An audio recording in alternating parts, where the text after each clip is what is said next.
Fikri, Ya. banyak anak-anak dari para pelaku kriminal itu merasa broken home, merasa tidak punya nilai, merasa terabaikan, dan perasaan-perasaan negatif lainnya yang membuat mereka kemudian justru ikut menjadi pelaku kriminal. Boleh tahu bagaimana kamu melalui masa-masa sulit setelah tahu bahwa papamu itu gembong narkoba? Bagaimana kamu mengatasi?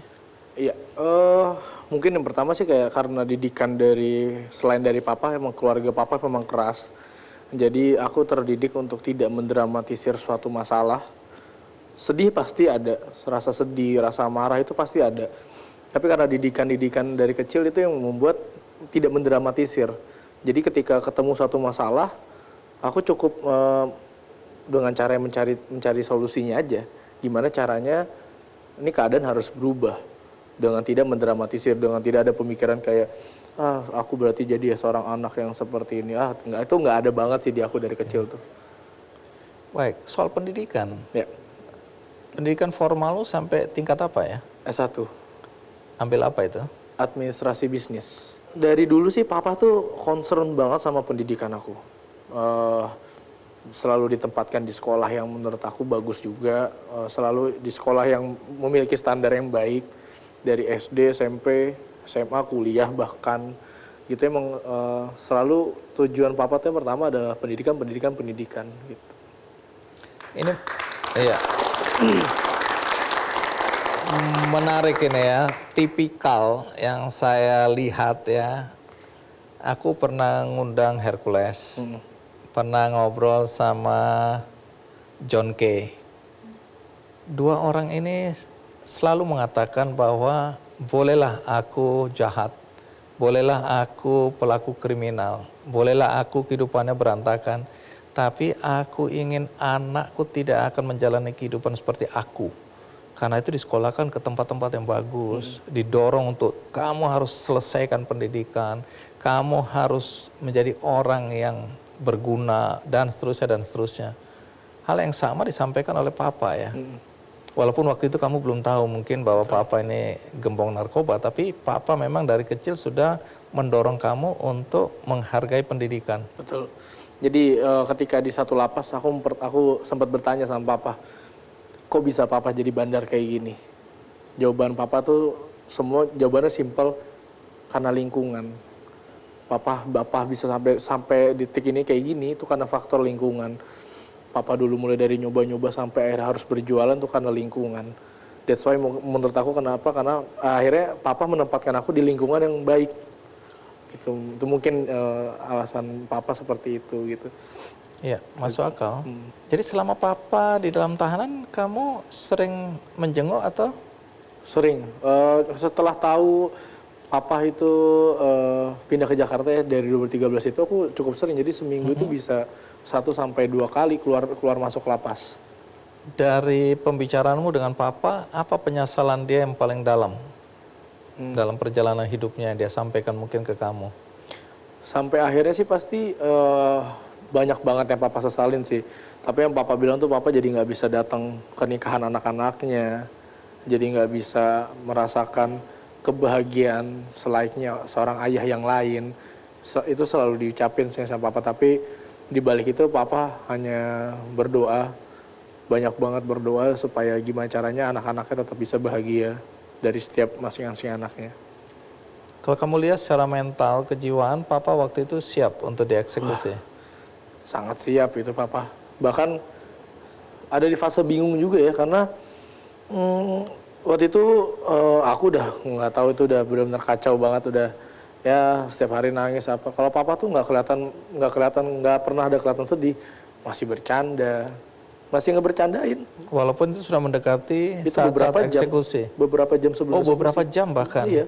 Papa tuh malah kayak, ayo deh temenin papa. Karena aku kan dikasih kesempatan akhirnya ngobrol sama papa tuh di lapas, di kamarnya papa. Nah di kamarnya itu kasur, ada tempat papa mandi. Yang ada temboknya segini. Nah itu papa tuh ngajakin aku mandi bareng. Kayak, ayo masih mau nggak nih mandi sama papa? Dulu terakhir kali kita tinggal bareng tuh papa masih mandiin dede loh gitu-gitu. Terus kayak Dede udah nggak usah nangis, papa setelah papa jalanin hukuman papa pengen ke Amerika biar bisa sama kayak Dede. Itu beberapa jam tuh ngomong kayak gitu. Jadi kitanya hancur banget, papahnya malah mencoba bercanda terus gitu. Tapi akhirnya itu yang menjadi menguatkan hati aku sih waktu itu. Papa kan permintaan terakhir, biasa kalau orang mau dieksekusi mati itu kan punya kesempatan untuk permintaan terakhir. Permintaan terakhir Papa untuk bisa tidur sama kamu. Ini di dalam penjara tentu ya. Dikabulkan atau tidak? Malah kebanyakan dari permintaan terakhir Papa itu ditolak semua. Apa permintaan terakhir Papa selain ingin tidur? Dari yang pertama itu permintaan Papa di malam terakhir pengen tidur sama aku biar aku dapat kesempatan buat bisa tidur di dalam lapas, dan itu ditolak karena masalah mental. Mental itu maksudnya apa? Masalah mental untuk akunya kata pihak untuk menjaga agar kamu tidak dari pihak kejaksaan gitu. Terus Papa pengen ketemu sama istrinya dan adiknya, dan itu nggak bisa karena istrinya sampai sekarang ini kan masih menjalani masa hukuman. Nah kalau adiknya pada saat itu juga masih ini istri yang terlibat juga terakhir itu ya. Betul. Oke, itu juga tidak dikabulkan. Tidak dikabulkan, dan dia pengen ketemu adiknya yang pada saat itu sih di lapas Tangerang masih menjalani masa hukuman juga, dan itu ditolak juga. Nah, untuk ketemu dua orang itu ditolak. Setelah itu Papa menitip pesan bahwa ketika dia sudah tidak ada, saya pengen saya dimandikan sama anak saya, dan itu juga tidak diizinkan. Gitu. Jadi sebenarnya permintaan Papa hanya itu, dan itu semua ditolak. Pada akhirnya ya nggak ada permintaan Papa yang dikabulkan. Karena itu selebihnya hanya hak kewajiban Papa aja, dapat akses untuk menelpon keluarganya dan lain-lain. Saat-saat sebelum dieksekusi, pada pertemuan terakhir dengan Fikri, ada sesuatu pesan yang disampaikan ke Papa ke kamu? Di 3 hari terakhir itu sebenarnya aku ngerasa semua obrolan aku adalah pesan dari Papa. Cuman yang paling aku ingat banget itu karena terakhir sebelum akhirnya, karena waktu udah habis pada saat itu, aku harus segera keluar, dan aku masih meluk Papa kan nangis. Akhirnya Papa tuh ngomong deket banget sambil meluk tuh, udah Dede jangan nangis. Pesan Papa tuh, Dede harus jadi cowok yang kuat, punya mental yang kuat, jangan pernah tergila-gila sama dunia, dan jangan pernah tergila-gila sama uang. Harta ya. 3 itu sih yang akhirnya, seperti tiga itu yang menjadi pesan terakhir Papa deh sebelum aku pisah sama Papa. Dan itu akan kamu pegang teguh. Dan selalu aku pegang terus. Baik. Sekarang pekerjaanmu apa? Oke.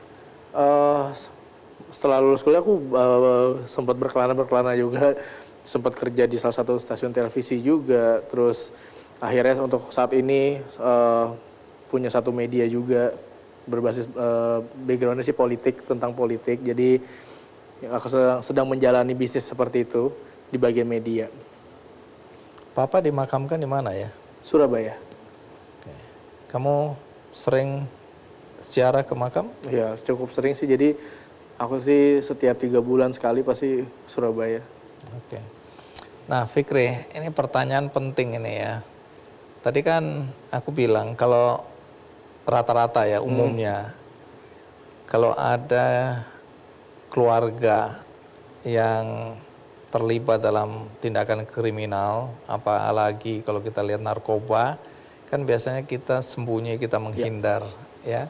Tapi kamu berani tampil di publik. Kapan persisnya kamu memutuskan aku harus bicara atau aku berani tampil di publik, dan apa tujuannya? Oke. Papa dieksekusi itu tahun 2016. Sebenarnya setelah dari tahun 2016 itu tawaran untuk muncul tuh banyak banget. Dari 2016, 17, 18, 19, 20. Aku muncul pertama kali 2021. Kenapa akhirnya aku memutuskan untuk maunya muncul di tahun 2021, karena pada saat itu aku mau fokus kuliah. Aku pengen nggak mau teriming-imingan dengan hal-hal apapun, karena trauma ini juga cukup besar. Jadi aku pengen sedikit menjalani kehidupan yang baru. Jadi pengen fokus kuliah dan belum mau waktu itu untuk bercerita tentang Papa. Waktu itu akhirnya sempat muncul, kenapa akhirnya berani untuk muncul, karena merasa banyak hal yang perlu dibenarkan karena berita-berita yang beredar di media sosial tentang papa. Ya salah satu contohnya seperti kayak banyak yang bilang kalau papa itu bermula dari seorang pencopet, pencuri, dan itu kan sudah pasti tidak benar. Aku bisa berani tidak membenarkan fakta itu. Akhirnya itulah hal-hal seperti itu yang mendorong aku kayak harus gue ceritakan cerita aslinya deh gitu. Gak ada ketakutan bahwa aduh orang akan tahu bahwa aku anaknya Freddy Budiman? Enggak sih, sebenarnya tidak pernah takut, tapi aku tidak pernah membenarkan apapun yang papa lakukan. Yang papa lakukan itu udah salah, dan aku pernah minta maaf juga di publik untuk seluruh masyarakat Indonesia gitu ya atas apa yang papa lakukan. Tapi bagaimanapun dia seorang ayah bagiku, dan walaupun dia terlihat seperti itu, banyak banget hal yang positif yang dia udah berikan ke aku. Dan hal itulah yang aku mencoba sebarkan ke masyarakat. Seperti itu sih sebenarnya. Terima kasih Fikri sudah berbagi cerita ya. Siap, Bang. Oke. Tadi aku memanggil pemain bola voli putri. Dulu kamu putri. Siap. Sekarang putra. Putra.